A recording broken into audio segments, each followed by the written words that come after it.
어찌 그렇게 거짓을 믿기를 좋아? 거짓을. 그래서 이번에 선거가 이렇게 되는 거야.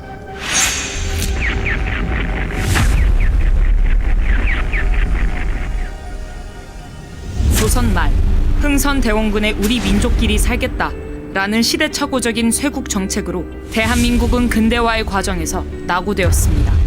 그 결과 1910년 한일 병합이 되어 36년 동안 일본의 나라를 빼앗기게 되었습니다.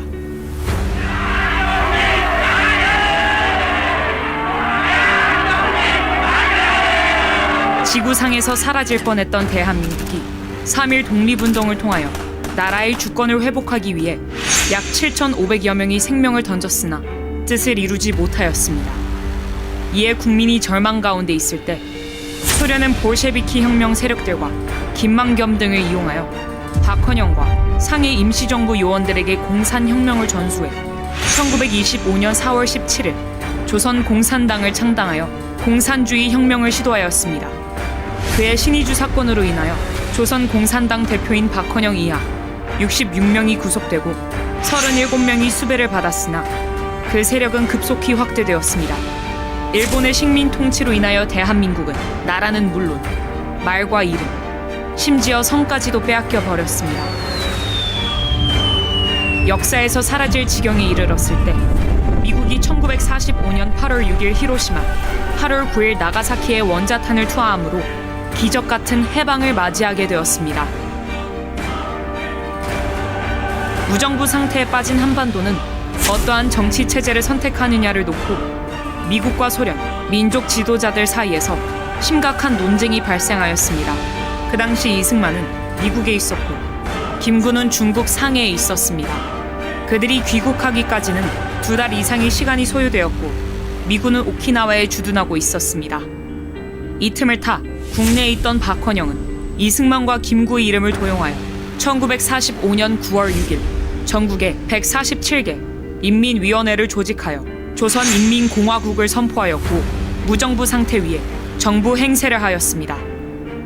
박헌영이 일본인 명의의 적산과 토지 등을 강제 몰수하여 무상분배의 토지개혁을 시행한다고 국민을 선동하자 남한 국민의 78%가 이를 지지하며 대한민국은 광복의 기쁨을 누리기도 전에 조선 공산당의 지배하에 들어갈 뻔하였습니다. 이승만은 유엔과 미국의 협조를 받아 1948년 5월 10일 선거 가능한 지역에 대하여 먼저 총선을 시행하므로 1948년 8월 15일 대한민국이 건국되었습니다.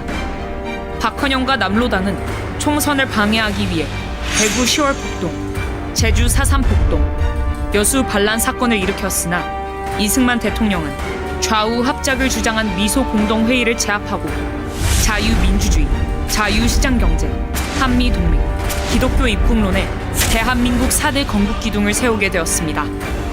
그 틀 위에서 4.19와 박정희 대통령의 새마을 운동을 거쳐 전쟁으로 폐허된 대한민국을 재건함으로 민주화를 지나 세계 경제 10위권의 중심에 서 있는 자랑스러운 대한민국을 우리가 누리게 되었습니다. 반면 북한은 사회주의, 공산주의, 사회통제경제, 조중동맹, 주사파를 종교로 만들어 조선민주주의 인민공화국을 건설했습니다. 김일성은 소련과 중국을 등에 업고 유엔의 결의와 온 민족의 염원을 무시하고 1948년 8월 25일 북한 자체 선거를 통하여 조선민주주의 인민공화국을 수립하였고 남한의 남로당과 공산주의자들을 선동하여 무장폭동을 일으켰습니다.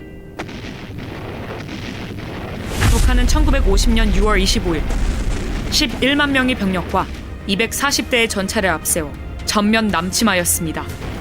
4일 만에 국군 4만 4천여 명을 살해하고 서울을 점령하는 등 이 땅에 500여만 명을 희생시켰습니다. 그들은 공산주의, 통제경제, 조중동맹을 선택했으나 79년이 지난 오늘날 국제사회에서 인간이 살 수 없는 폐륜국가로 전락하였습니다. 그 후 79년을 살아오면서 남북한의 체제 경쟁은 끝이 났음에도 불구하고 북한에서 건너온 주사파 일당들과 대한민국 건국을 방해했던 남로당의 잔당들이 연합하여 이승만 대통령이 만들어 놓은 미국, 일본 국제사회와 함께하는 자유동맹을 해체하고 북한, 중국, 러시아와 함께하는 공산 동맹을 시도하고 있습니다. 그리고 마침내 윤석열 대통령까지 탄핵하려 하는 마지막 행동을 하고 있습니다. 오늘날 대한민국에는 1948년 8월 15일 대한민국 건국을 부정하며 역사를 왜곡하는 종북 좌파 사상을 가진 이들이 일어나 6.25 전쟁은 민족 해방 전쟁이고 미국은 한반도를 분단시킨 원흉이라고 말합니다. 또한 해방 후 박헌영과 남로당의 목표였던 인민공화국 건설을 위해 정치, 경제, 사회, 군사, 외교, 문화, 교육, 언론 등 각계각층에 침투하여 거짓으로 국민을 선동하고 자유 대한민국을 부정하며 그들의 세력을 확대하고 있습니다. 특히 종북 좌파 사상을 가진 대학 교수들과 정교조 및 학생들, 일부 정치인들은 대한민국이 탄생하지 말았어야 할 나라라고 하고 이제 대한민국은 미군을 철수하여 미국 없이 살아야 한다고 주장하고 있습니다. 그들의 세력이 극도로 확장되어 윤석열의 용산을 점령하고 해방 후 78%의 국민이 박헌영과 남로당에 속았던 때를 재현시키려 하고 있습니다. 이로 인하여 대한민국에 발생하는 상처와 손실은 이루 말할 수 없으며 경제적으로 국가 1년 예산에 달하는 400조의 피해를 보고 있습니다. 그들은 가정과 학교, 사회와 국가를 분열시켜 선진국가 자유통일로 가는 길을 가로막고 대립과 반목을 조장하므로 국가와 사회의 혼란과 갈등을 조성하고 있으며 마침내 대한민국을 해체하고 북한으로 가려고 하는 행위를 노골적으로 추진하고 있습니다. 이제 우리는 79년의 대한민국 역사로 입증된 것을 거울 삼아 더 이상 한국 현대사의 거짓 논쟁으로 대한민국을 흔들지 못하게 해야 합니다. 박헌영과 남로당의 후예를 자처하는 주사파들은 자기 잘못을 역사 앞에 시인하고 참회하여서 조국 대한민국이 자유통일된 1등 국가가 되는 것에 적극적으로 협력해야 할 것입니다. 만일 주사파 일당들이 자신의 잘못된 주체 사상을 포기하지 않고 국민 속에 숨어 대한민국의 발전을 방해하며 주사파 운동을 계속한다면 대한민국은 결코 당신들을 좌시하지 않을 것입니다.